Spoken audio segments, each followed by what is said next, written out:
말씀이 내 안에서 역사되고 있나? 말씀이 내 삶에 역사되고 있나? 하나님의 말씀은 많이 들었는데 내 삶에서 이게 움직이고 있나? 내 삶에 작용되고 있나? 거기에 대해서 우리가 함께 또 고민하고 연약한 부분이 있다면 하나님 아버지 앞에 우리가 함께 좋은 믿음의 마음을 가지고 기도할 수 있는 시간 되길 바랍니다. 우리가 지난주 월요일부터 이 생명의 삶 본문으로서 우리가 쭉 이 사순절을 우리가 보고 있잖아요. 그래서 예수님의 마지막 일주일, 부활하시기 전에, 죽으시기까지 마지막 그 일주일을 보고 있습니다. 그러니까 부활하신 그 아침이 주일이었으면 이제 주일부터 우리가 이렇게 쭉 본 그 말씀을 보게 되어집니다.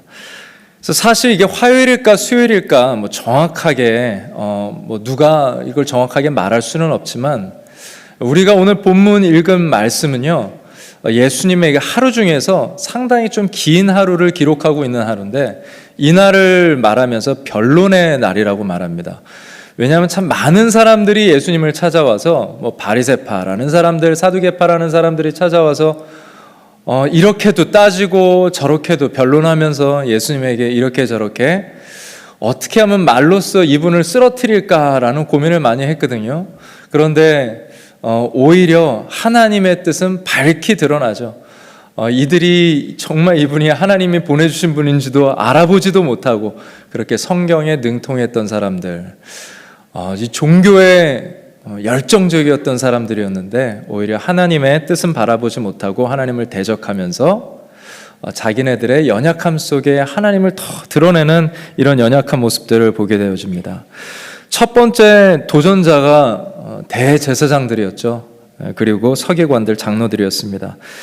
무참하게 그냥 무너져 버렸고요. 두 번째 도전자는 바리새파 사람들, 헬롯 땅 사람들이었습니다. 예수님에게 이 세금을 어떻게 내는 게 맞냐? 당신은 친로마냐? 아니면 반로마냐? 이렇게 따지면서 물었을 때 예수님의 지혜로운 대답에 다 조용하게 되었죠. 그리고 오늘 세 번째 사두개파 사람들이 와서 부활이 없다라는 사두개파 사람들이 와서 부활에 대해서 논쟁하는 것을 보게 되어집니다. 40절 좀 마지막을 먼저 스포일하자면 40절에 이미 다 결론은 나와 있다는 것을 우리가 읽었죠. 그들은 아무것도 감히 더 물을 수 없음이더라. 예수님의 지혜에, 하나님의 지혜에 더 이상 사람들은 이제 물을 수는 없었습니다. 근데 우리가 알아야 될 것은 무엇이냐? 오늘 이 말씀과 지난 이 대화들을 통하여서 하나님이 밝히 보여주신 그 뜻은 무엇일까? 그 뜻을 우리가 더 깊이 한번 생각해 볼 수 있는 시간이 되기를 바랍니다. 자, 오늘 마지막 도전자인 사두개파 사람들을 보면은요, 이들에게는 이런 특징이 있었습니다. 바리새파 많이 들어보셨죠? 바리새파는 이 바리새라는 이 말이 분리됐다라는 말이에요. 근데 그래서 이 사람들은 좀 뭔가 더 율법적이고 더 율법을 추가하고 나는 세상과 구별되었어 라고 하면서 율법 지키는 걸 굉장히 중요시했는데 사두개파 사람들 여러 가지 얘기해도 사실 기억은 안 될 것 같아요. 사람이 설교를 들으면은 10% 정도 기억한다고 그러더라고요. 목회자한테는 정말 낙심되어지는 그런 자료의 정보가 아닐 자료의 정보인데 정말 실망스럽죠. 10%만 기억한다는 게. 그래서 여러분들에게 많은 얘기를 하기보다는 두 가지만 딱 말씀드리면 사두개파 사람들의 특징, 이 사람들은 성경의 첫 번째 5권만 인정을 했습니다. 모세가 쓴 창세기, 출애굽기, 레위기, 민수기, 신명기 이렇게만 모세가 쓴 책만 인정을 했어요. 그리고 이들은 특징은 오늘 딱 보니까 이거는 잊지 않을 것 같아요. 까먹지 않을 것 같은데 부활을 믿지 않았습니다. 그래서 이거를 가지고 오늘 트집 잡는 거를 우리가 보게 되어지죠. 이들이요 되게 기분 나쁘게 예수님한테 이렇게 질문을 던집니다. 자기네들이 잘 알고 있는 모세가 적은 모세 오경에 있는 첫 번째 5권에 적힌 신명기의 말씀을 가지고 도전하는 모세의 법에 이런 게 있지 않습니까? 라고 하면서 예수님에게 말씀을 가지고 도전을 하는 것을 볼 수가 있죠. 우리는 이런 논리를 가지고 있습니다. 부활이 말이 되지 않는 것은 이런 이유 때문입니다. 라고 하면서 한 이야기를 예수님에게 들려줍니다. 7 형제가 있다고 그래요. 7 형제가 있는데 7 형제가 첫째가 결혼을 했습니다. 그래서 이 와이프를 이제 얻었는데 결혼을 하고 나서 이 첫째가 죽었어요. 그럼 이 와이프는 대를 이어야 되잖아요. 그러면은 그때 당시는 이 둘째 아들과 다시 결혼을 해서 아기를 낳아서 대를 이어줘야 하는 그런 책임이 있었습니다. 그 책임이 신명기 25장에 나오는데 그것을 계를 잇는 결혼법이다라고 해서 계대 결혼법이라고 그래요. 이 결혼법을 모세가 말하고 이걸 지켜야 된다라고 하고 성경에도 이런 예가 나오거든요. 우리가 지금 이 아랍권에 있는 문화를 이해하려고 해도 좀 쉽지 않은데 2000년 전에 있었던 아랍권의 중동 지역의 문화를 이해하려고 하니까 조금 거부 반응이 일어나는 것도 이해가 갑니다. 그런데 여기서 중요한 것은 우리가 이걸 어떻게 느끼냐가 아니라 이때 당시의 문화에 이것은 만약에 여자가 홀로 남게 되어지면 과부로서 산다는 건 정말 힘든 거예요. 이거는 하나님이 그 과부를 보호하시는 법이자 또 대를 이어야 하는 아주 중요한 것을 말씀하시는 것이었는데 이곳에 이런 법들이 있어서 7 형제에게 이게 다 적용이 돼서 만약 말도 안 되게 둘째랑 결혼했는데 둘째도 죽고 셋째도 죽고 넷째도 죽고 7째까지 다 죽었다. 이런 케이스에서 이제 나중에 죽고 부활이 있다고 치자. 우리는 믿지는 않지만 근데 부활해서 이 사람이 서로 만나게 된다면 이 여자는 큰아들의 와이프입니까? 둘째 아들의 와이프입니까? 셋째 아들의 와이프입니까? 라고 하면서 논리적으로 이성적으로 부활에 대해서 말씀을 가지고 성경을 가지고 말하는 것을 볼 수가 있죠. 예수님께서는 여기에 대해서 답을 주십니다. 이 세상 너네들이 생각하는 것처럼 죽고 나면 너네들은 이 세상이 사두개인들이 믿었던 것은 이 세상이 똑같이 비슷한 세상이 있을 거다라는 정도로만 생각을 했어요. 그리고 부활이라는 것은 있다는 것은 사실 믿지도 않았죠. 천사들이 있다는 것도 믿지도 않았고 그러니까 이 사람들이 성경을 보는 거 보면 너네들이 성경은 잘 알지만 너네들은 하나님의 능력을 알지 못해서 성경을 오해하고 있다라고 하고 너네들이 부활에 대해서 하나님의 그 능력을 모르기 때문에 너네들이 부활에 대해서 오해하고 있다라고 하면서 하나하나 설명을 해주십니다.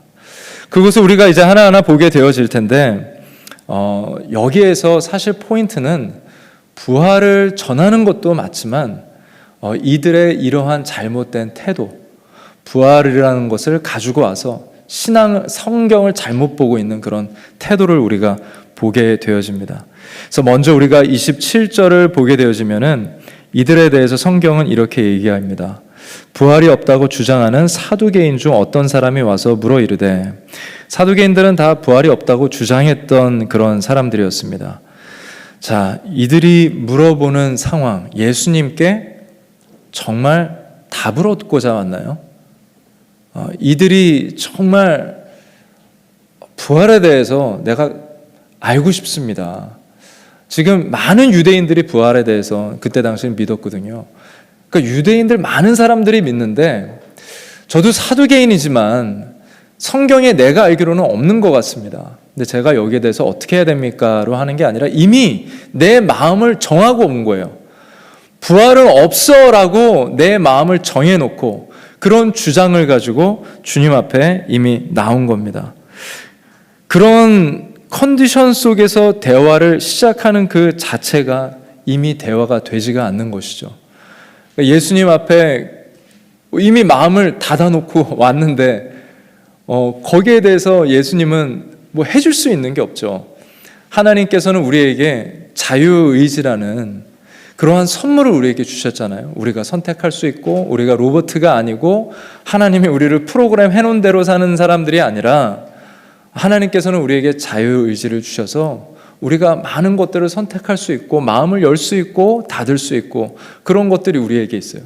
근데 이들은 그 하나님이 주신 축복의 선물인 자유의지를 가지고 오히려 자기들이 예수님 앞에 마음 문을 닫고 알려고 하지 않고 자기네 부활이라는 것은 없어 라는 어떠한 교리에 갇혀서 주님 앞에 나오는 그런 모습을 볼 수가 있습니다.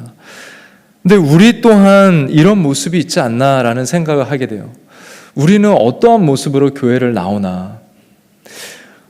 우리 또한 주님 앞에 나올 때 이 자리에 마음을 활짝 열고 주님, 내 빈 마음을 주님 채워주시옵소서. 제가 이런 생각을 하고 있는데 이런 생각을 고칠 수 있는 분이 주님이십니다 라고 해서 정말 나의 마음을 만지실 것을 기회를 드리면서 오는 사람들인지, 아니면은 변론의 날, 예수님의 마지막 일주일 안에 일어났던 이 변론의 날처럼 많은 종교인들이 나왔던 것처럼 이미 다 마음을 정해놓고 주님 앞에 나오고 있는지, 여러분들이 누구를 만날 때 누구를 또 이 관계를, 우리 크리스찬의 관계를 교회 안에서 쌓아갈 때 우리가 누구를 향해서 여러분들 혹시 정해놓은 마음이 있지 않습니까? 예배당에 나올 때 어쩌면 아무도 이렇게 말하는 사람 없을 것 같아요. 나는 오늘 은혜 받지 않을 거야.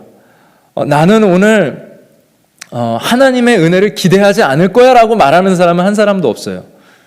하지만 이 사람들도 자신들도 모르게 마음을 부활은 없어라고 정해놓고 시작하는 것처럼 우리가 예배를 시작할 때 이미 그냥 지난주 예배랑 똑같겠지 뭐 지금까지 10년 동안 20년 동안 드려왔던 예배랑 똑같겠지 뭐 라고 내 마음이 이미 정해놓은 바가 있을 수도 있다라는 거예요.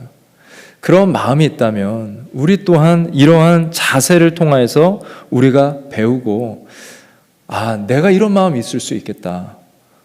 내가 자연스럽게 하나님의 은혜를 오늘도 기대하지 않고 예배드리고 있네. 내가 하나님의 이 크신 뜻을 내가 오늘도 그냥 생각도 하지 않고 그냥 지난주 예배 똑같이 반복된다고 생각하면서 예배를 드리고 있네 라고 생각할 수 있습니다. 우리가 아침에 일어나서 기도를 하면서 시작하는 이유, 그리고 내가 누군가 우리 가정이 아팠을 때 그 사람을 위해서 기도하는 이유, 목회자가 성도를 위해서, 성도가 목회자를 위해서 기도하는 이유 뭘까요? 그냥 하라고 했기 때문에? 그게 아니라 기도했을 때 그 은혜 속에 뭔가 이루어진다는 기대가 있기 때문에, 그것을 믿기 때문에 우리가 기도를 하는 움직임이 우리 삶에서 일어나고 있는 거잖아요. 그런데 우리가 다른 한편으로서는 기도를 하지 않는다는 건 어쩌면 내가 전혀 기도해도 이루어지지 않는다는 그 나의 부정적인 신앙을 고백하고 있는 행위라는 겁니다. 기도는 그냥 기도 안 한다는 것은 단순히 기도하지 않는다는 것이 아니라 하나님, 저는 당신을 기대하지 않습니다 라는 마음을 정해놓고 살아가고 있다는 거예요.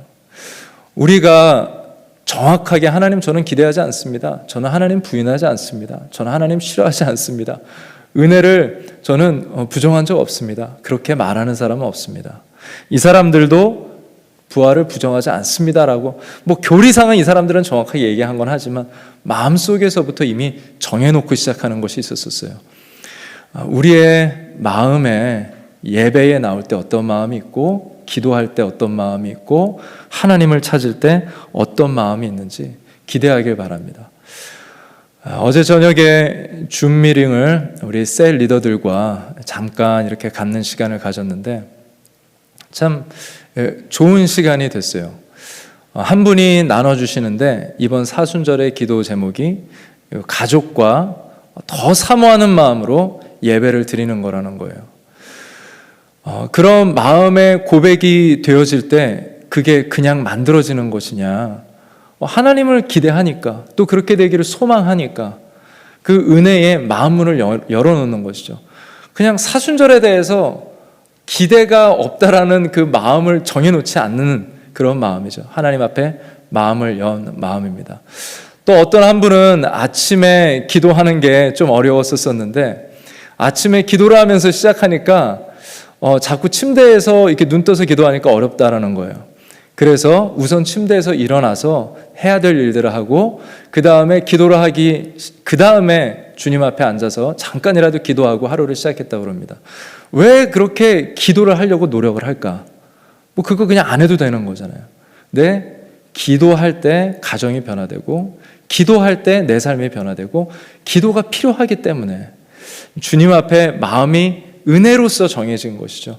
우리의 삶에 어느 누구도 나는 이럴 거야 저럴 거야 라고 정확하게 말하는 사람은 없어요. 그런데 간접적으로 마음을 정해놓고 은혜에 대해서 닫은 마음이 있을 수 있습니다. 오늘 이 말씀을 통하여서 여러분들의 마음을 열고 하나님 앞에 열린 마음으로 성경을 읽고, 또 열린 마음으로 사순절을 지내고, 또 이 교회를 향해서 열린 마음으로, 또 성도들을 향하여서 서로 열린 마음으로, 그 축복된 마음으로 갖기를 바랍니다. 말씀이, 오늘 제목처럼 말씀이 우리 삶 속에서 역사되지 않는 이유는 말씀이 없어서가 아니라 말씀의 은혜를 제한했기 때문입니다. 사두개인들은 제한했습니다. 말씀이 우리 삶 속에 역사되지 않는 것, 사두개인들의 삶 속에서 역사되지 않는 것, 성경이 없어서가 아니라 그 말씀을 제한했기 때문입니다. 우리가 두 번째 보는 것은 마태복음 22장 29절입니다. 우리가 분명 누가복음을 보고 있는데 마태복음을 보게 되어집니다. 마태복음에도 똑같은 이야기가 나와 있고 마가복음에도 똑같은 이야기가 나와 있습니다. 근데 누가복음에는 적혀져 있지 않은 그것이 있어요. 굉장히 저는 중요하다고 봅니다. 이 마태복음 22장 29절 우리 함께 읽도록 하겠습니다. 시작. 예수께서 대답하여 이르시되 너희가 성경도 하나님의 능력도 알지 못하는 거로 오해하였도다. 예수님께서 처음 대답하신, 입을 여시자마자 예수님의 입에서 나온 말씀이 뭐냐? 그것은 너희가 성경도 하나님의 능력도 알지 못해서 성경을 잘못 읽고 있다. 성경을 잘못 해석하고 있다라고 말하고 있습니다. 말씀하고 계십니다. 자, 하나님의 능력을 빼어놓고 이성적으로만 우리가 성경을 읽을 때 절대 거기에는 답은 없습니다. 정말 유명한, 저보다 성경을 100배, 1000배 잘 아시고, 그리고 특별히 이 철학적인 지혜, 생각하는 지혜, 그리고 정말 이 책을 한번 읽으면은 기억하는 사람들이 있더라고요. 모든 것들을 기억하시는, 뭐 저희 신학교 교수님에서도, 분 중에서도 책을 읽으면은 그게 사진처럼 기억을 하는 그런 기억력을 가진 계신 분들이 계신데, 자유적인 신학자 쪽에서도 그런 분들은 많습니다. 이분들은 생을 목숨 다해서 성경은 너네들이 잘못 읽고 있는 거야 라고 하면서 이 변론의 날처럼 이 성경을 자신도 모르게 대적하는 사람이 있고, 누구는 좀 겸손한 모습으로 대적하는 사람들이 있습니다. 성경을 보는데 잘못 오해하는 것 중에 하나는, 성경을 잘못 볼 수밖에 없는 것은 하나는 하나님의 능력을 빼놓고선 읽어서 그래요. 예수님이 여기 대해서 정확하게 말씀해 주시죠. 너희가 성경을 오해하고 있는데 하나님의 능력을 빼고 읽어서 그런 것이다. 여러분들은 성경을 어떻게 읽으세요? 홍해 사건을 봤다.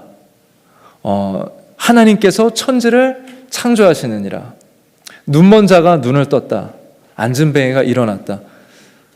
먼저 이 성경이 이걸 통해서 나에게 무엇을 말씀하고 있는가를 읽는 것이 정말 그건 가장 중요한 것이고요. 그런데 그것을 읽다 보면 자꾸 내 이성이 흔들리기 시작하죠. 내 논리가 흔들리기 시작합니다.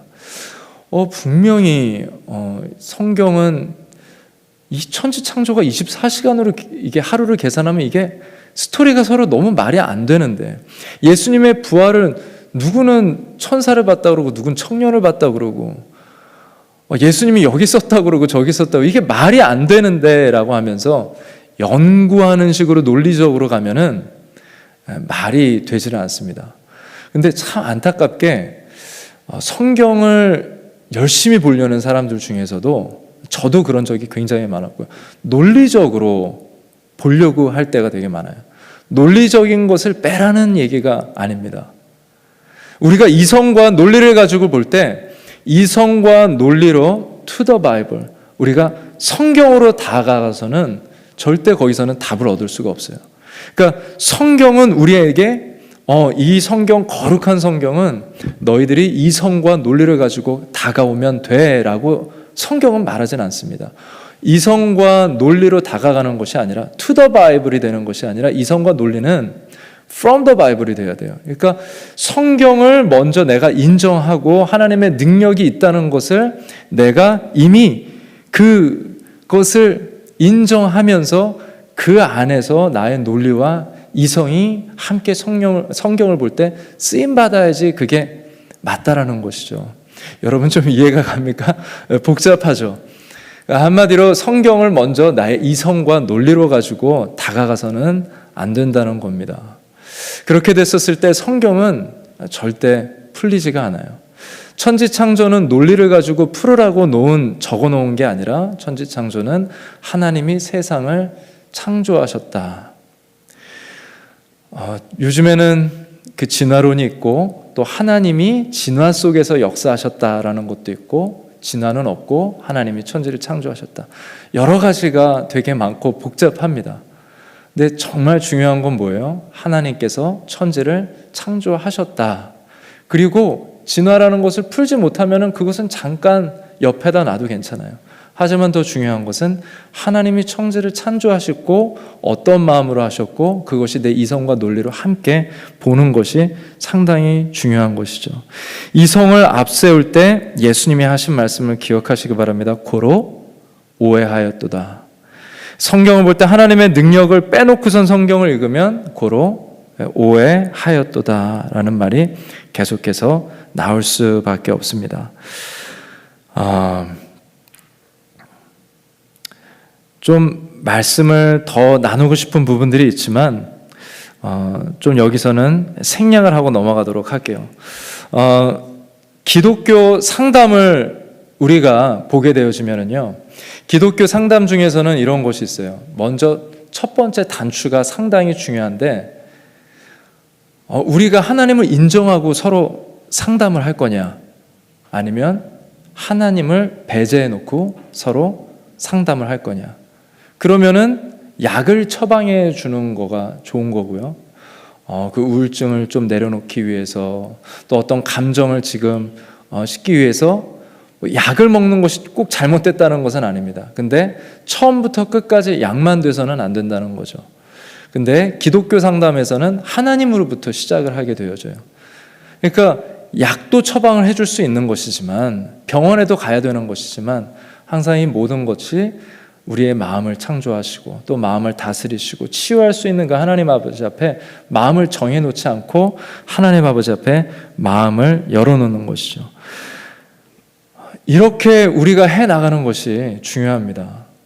이성적으로 논리적으로 하나님 앞에 다가가서 우리가 얻을 수 있는 것이 많지가 않아요. 논리적인 이야기 얼마나 화려해요. 이렇게 7명의 형제가 있는데 이 사람도 아니고 저 사람도 아니고 이거 다 안 맞는데 이게 말이 됩니까? 이렇기 때문에 부활은 없습니다라고 해서 정해놓은 마음으로 가져가는 거잖아요. 부활을 이성으로만 논리적으로만 풀었기 때문에 답을 찾지 못했을 때 주님께서는 너희가 하나님의 능력을 빼놓고선 부활을 해석하니 너네들이 결코 답을 얻을 수 없을 것이다. 오해만 하고 있다라고 말씀하고 있습니다. 성경을 많이 읽는 것도 중요하지만 더 중요한 것은 어떤 자세로 성경을 읽느냐가 훨씬 더 중요한 것입니다. 그 마음, 그 자세를 가지고 말씀을 다가갈 수 있는 여러분들 되시기 바랍니다. 말씀이 삶 속에서 역사되지 않는 이유는 다시 한번 말씀드리지만 말씀이 없어서가 아니라 성경이 없어서가 아니라 성경도 하나님의 능력도 알지 못하기 때문에 우리의 삶 속에 이런 일들이 일어나는 것입니다. 주님께서는 분명하게 이렇게 말씀하셨습니다. 모세 오경, 이들이 딱 그 책만 붙잡는 모세의 이야기, 모세 오경을 통하여서 야, 모세가 하나님을 만날 때 뭐라 그랬냐? 아브라함의 하나님, 이삭의 하나님, 야곱의 하나님, 나는 그들의 하나님이다 라고 말씀했지 나는 아브라함의 하나님이었다, 이삭의 하나님이었다 라고 하면서 과거형으로 말하지 않고 있지 않느냐.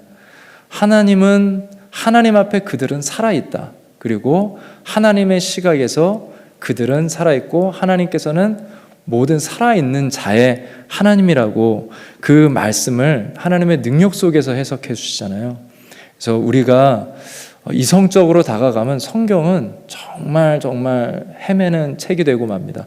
여러분들의 이성이 가지고 성경에 다가가는 것이 아니라 믿기 때문에 이성이 함께 쓰임받게 되기를 바랍니다. 자, 우리 마지막 부분을 함께 보도록 하겠습니다. 한 사람, 숨어있는 사람을 보게 되어지는데 이 사람이 이제 사두개인이 아닙니다. 이 사람은 39절에 보니까 서기관 중 한 사람이 나옵니다. 이 사람이 얘기를 해요. 선생님, 좋은 말씀입니다 라고 얘기를 하죠. 저는 이 사람이 가장 무서운 사람인 것 같아요. 숨어서 한마디 딱 한 사람인데 가장 무서운 사람. 가장 무서운 사람은 자기 자신을 모르는 사람이에요. 자기 자신을 자기도 모르게 속이는 사람. 선생님 맞습니다. 당신이 말한 거 맞습니다. 근데 되게 얄팍한 거죠. 어쩌면 이 바리새파를 반대했던 것을 이용했던 사람일 수도 있는 것 같습니다. 그리고 말로 신앙생활하는 사람이죠. 동의합니다. 맞습니다. 라고 얘기하는 거예요. 동의하는 것, 맞습니다. 라고 하는 것, 그것도 신앙의 한 부분이기는 하지만 그것만 하고 있을 때는 신앙의 부분조차도 될 수 없습니다. 우리가 아멘, 동의합니다, 믿습니다 라고 말하는 건 신앙이지만 그냥 그렇게 말하고 끝나는 것은 절대 신앙이 될 수가 없죠. 하나님께서 우리에게 원하시는 것을 아멘 하고 움직이는 거예요. 회개라는 말의 끝은 내가 잘못했습니다 라고 말하는 것이 아니라 내가 잘못했기 때문에 그 잘못했던 그 삶에서 돌아서는 삶을 살아가는 게 진정한 회개의 마침표죠. 그렇기 때문에 우리가 아멘, 동의합니다 라고만 말하고 있는 것은 절대 신앙의 완성이 될 수 없다라는 겁니다. 근데 우리는 내가 어떤 것을 막 성경을 추구해요. 어떤 교리를 추구해요. 나는 이것을 추구하고 있어 라고 하면서 내가 화려한 깊은 어떤 성경의 깊은 것을 추구하고 있기 때문에 나는 이런 것을 알고 추구하고 있기 때문에 나는 거룩한 사람이야 라고 생각하는 사람들이 정말 많은 것 같아요. 목회자가 특히 빠지기 쉬운 함정 중에 하나인데 우리 자신을 정말 생각해야 됩니다. 내가 추구하는 게 신앙생활이 아니라는 거예요. 한국의 대표적인 목회자 중에 한 분이 계시죠. 홍정길 목사님이 계십니다. 그분이 정말 긴 목회 생활을 끝나면서 그분이 이렇게 말씀하셨어요. 자기의 목회 중에 내가 후회하는 거 하나가 있다. 내가 정말 이것을 시간을 돌려본다면 내가 이거를 한번 고쳐보고 싶은 것이 있는데 그것은 뭐냐 하면은 바로 우리나라 자기 이 교인들이 이 복음에 대해서 알고 있고 말은 했지만 복음으로 살아가는 것을 내가 더 집중해서 사역하지 못했다라는 거예요. 그러니까 이분도 말하는 것이 성도들이 복음을 알고 복음을 깨달았고 복음을 추구하면서 동의를 하고 아멘 맞습니다라고 얘기는 하지만 삶 속에서 그 복음의 생활은 나오지 않는다는 겁니다. 이 서기관은 부활의 얘기가 맞습니다라고 해서 박수를 치면서 아멘을 하는데 부활의 신앙을 가지고 있지 않은 것입니다. 생명의 삶에 이런 글귀가 있더라고요. 내일이 확실한 사람은 오늘을 확신하며 살며 내일이 불확실한 사람은 오늘을 자신 없게 산다. 부활에 대해서 얘기했던 거거든요. 이 부활에 대해서, 내일에 대해서, 죽음에 대해서, 그 다음에 대해서 확신한 사람은 오늘을 확신 있게 산다는 겁니다. 하지만 죽음 후에 불확실한 사두개인과 같은 사람은 불투명하게 확신 없게 오늘을 잘못된 교리를 확신하면서 살게 된다는 것이죠. 여러분, 우리가 매일 뛰는 것, 그것을 생각만 하고 있고 그것을 누구에게 야 뛰면 이런 게 좋아, 뛰면 너 건강에 좋고 야 이런 병에 걸리지 않는데 이 정도 맥박수는 채워주면서 뛰어줘야 된대, 이런 포즈를 가지고 뛰어줘야 된대. 그 사람이 뛰지 않는 한 그 사람은 뛰지 않는 사람이죠. 하지만 그런 걸 좀 몰라도 하나하나 알아가면서 뛰는 사람은 그 사람은 정말 뛰는 사람이죠. 성경에 대해서, 복음에 대해서, 부활에 대해서 우리가 뛰고 있는 사람인지 아니면 생각만 하고 있는 사람인지. 만약에 그 러닝에 대해서, 뛰는 거에 대해서 너무나 많은 정보를 가지고 있어요. 근데 결과적으로서 따지고 보자면 이 사람은 어떤 사람이냐? 그냥 그 뛰는 거에 대해서 전혀 정보를 모르고 안 뛴 사람의 몸과 똑같은 몸을 가지고 있는 사람이에요. 내가 달리기 해서 안다고 내 몸의 변화라는 건 하나도 이루어지지 않죠. 하지만 움직였을 때 그 변화가 삶에 진정 이루어지는 것이죠.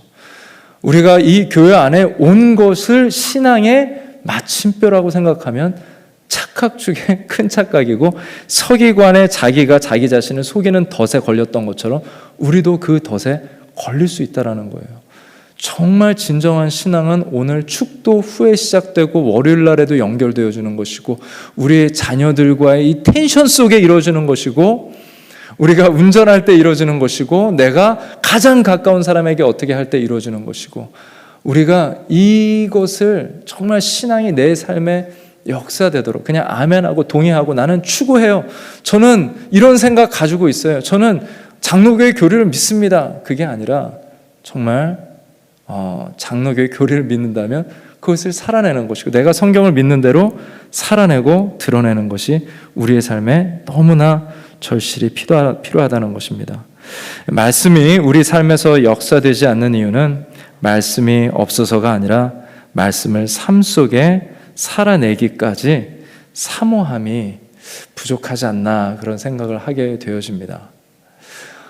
우리가 오늘 이 말씀을 가지고 하나님이 너네들 거봐, 네 마음 잘못됐지? 네 마음 이렇게 잘못됐지? 이렇게 말씀하시는 하나님이 아니라 더 바른 출애굽으로 걷기 위해서 더 기도하면서 여러분들 축복 받으시라고, 말씀 읽으면서 여러분들 마음에 세상이 주지 못하는 평강을 자꾸 너네들 욕심과 섞어서 말씀 보니까 누리지 못하잖아. 난 너네들이 누렸으면 좋겠다라고 하면서 주시는 말씀, 이 말씀을 가지고 우리가 하나님, 내가 이렇게 바꿔보겠습니다. 이렇게 도전해 보겠습니다. 내가 마음을, 은혜 앞에 내가 마음을 이미 정해놓고 그냥 지난주랑 똑같겠지라는 생각을 안 하지만 그렇게 행동하는 사람 되지 않겠습니다. 지난 10년 동안 나는 이렇게 살아왔기 때문에 그냥 오늘도 나에게는 오늘 똑같은 주일 예배야, 그런 게 은연중에 우리 마음에 숨어 있잖아요. 그런 마음 가지고 예배드리지 않겠습니다. 당신의 기쁨이 되기를 원합니다 라고 고백을 하고, 하나님의 능력을 우리가 알지 못하면서 예배드리는 사람이 아니라, 기도하는 사람이 아니라, 말씀을 읽는 사람이 아니라 하나님 능력을 깨달으면서 제가 말씀을 읽어 나가겠습니다. 그리고 제가 신앙을 동의만 하는 것이 아니라, 추구만 하는 것이 아니라, 신앙을 내 가정 안에 환영하고 내 삶 속에 가장 은밀한 곳에 죄악적인 부분에서도 하나님이 그 부분을 터치하시고 고쳐주실 줄 믿습니다. 우리 그렇게 주님 앞에 변론하는 사람들이 아니라 주님 앞에 호산나 예배할 수 있는 여러분들 되기를 축복합니다. 우리 시간, 우리 함께 기도하는 시간 갖도록 하겠습니다.